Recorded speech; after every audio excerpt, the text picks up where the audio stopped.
First of all, things are opaque, as is obvious, because we don't have a word of honesty from the United States government or from the Israeli government. Everything is propaganda, morning till night.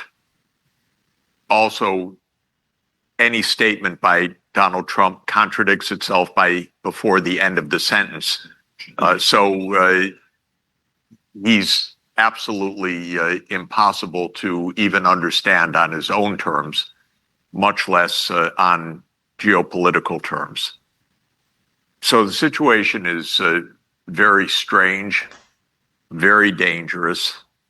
I think probably the most dangerous moment in the world since World War II, probably even including the Cuban Missile Crisis. I say that with two psychologists. I'll say it. You're not responsible for me. Maybe you'll regret that you invited me, but I think Donald Trump is literally mentally ill to a very serious extent. He is, from a personality point of view, a malignant narcissist, I think is the right definition. Or if you want a more classical diagnosis, dark triad personality, which means that he is personally narcissistic. He is Machiavellian, which means that in, I think, psychological terms, that is manipulative, untrustworthy, deceitful, and he is psychopathic, meaning that there is no empathy for how many people he kills or how much damage is done. The malignant narcissist definition adds paranoia and confabulation to this list. So I personally think we're dealing with a psychologically deeply debilitated individual who happens to have a lot of power. And according to one psychologist I was listening to yesterday that I thought made a lot of sense, there's an element of frontotemporal dementia added to this that you see through the incoherence of the sentences, the drift of thought, and even the confusion of words, so that the words don't even end as they begin. There's a lot of, what was the definition? I'm missing the technical definition. Sorry, maybe it'll come back to me. But in any event, there's real signs of dementia on top of what is a lifetime of anti-personality disorder. A man like this should not be president. This is the most basic point. He is president because of much deeper problems in the American political system. So he is a symptom as well as a cause. You don't elect a person like this in a healthy political system. The American political system is deeply corrupted. The ability of a man like this to have the power that he does to order a war is a profoundly broken political order. It has nothing to do with our constitutional system, where only Congress has the ability to declare war.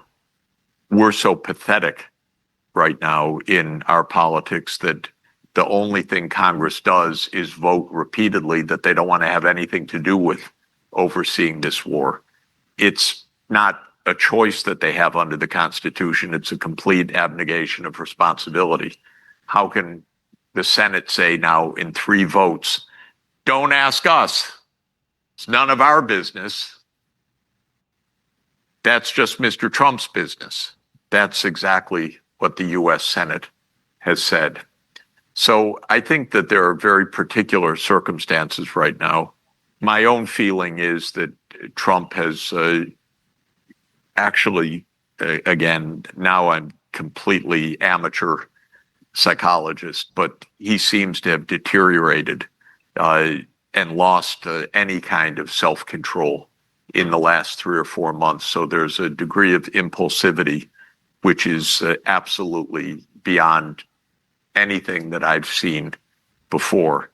By the way, this is the second time in a row that we have had a president suffering from dementia. And what's interesting also is that with Biden, who had dementia for the last 2 years at least of his administration, it was all covered up until he stood there gaping in front of a camera, drooling to all of the American people watching in a debate, and no one could hide it on camera. My country's pathetic right now in the political system. It's a show. It's PR. Anything can get said. There's no planning. There's no systematic review. There are no checks and balances. There's nothing. And this was true with Biden, but it's much worse with Trump. Biden was not a nice person. I've known him for about 30 years. He never was a nice person, but he was not like Trump with a deeply antisocial personality disorder. And so I just want to say we're dealing with psychology here in the most individual sense. This is denied every moment of public discourse. It's just amazing. Take what happened in the last 3 days. First, the president said, I'm going to blow up everything. I'm going to kill all of you. That's normal. Then you have the commentators. Oh, will he kill everybody? Well, that's an interesting question. Not, are we in the hands of a madman? Nothing like that. Not one commentary says, that's a little strange for the president of the United States to be talking like that. Like Adolf Hitler. No, not even a mention that this is a little strange. Then 2 days later, when he decides he's not going to kill everyone, he says, we're close to an agreement. And of course, there was no negotiation, period. But what does the press say? Will Donald Trump be able to get an agreement? Not, what a loon. What a liar. Nothing. It's a complete normalization of something completely abnormal. I've never seen anything like this. Who's crazier, Trump or us? How can we not be grown-ups and say, that man's a loon? Get him out of there before he kills us all. Nobody says this. Sorry, this is not a partisan statement. I've hated all our recent presidents because they don't make us safe. They don't tell the truth. But this is something absolutely different, what's happening right now. And it's all normalized. And the New York Times story today, all I do these days is write irate letters to the reporters whom I've known for decades, and they don't write back because they don't have the dignity to get into a serious discussion on anything. Sometimes, by the way, they write back and they say, yeah, I agree with you, Jeff, but higher ups edit my articles. So that's the main thing, that it's complete shutdown of truth at the New York Times, which used to be my go-to place to get just a straight story. It's useless, completely useless right now. But anyway, this story was, yes, will Donald Trump be able to negotiate a deal? Without mentioning how weird it is that there were no negotiations. But he said that there were. That's the real story of the last day. That's the really interesting story. Were there negotiations? The story said, this is David Sanger. He's an experienced journalist, 40 years. He says, well, Donald Trump didn't tell us who he was negotiating with. David, come on. Are you serious? You're going to write that to me?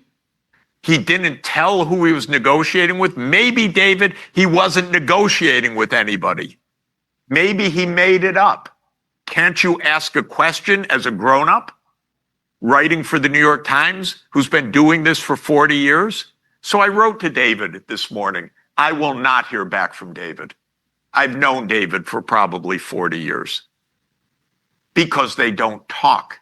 Because we're in really a crazy land right now where anything goes.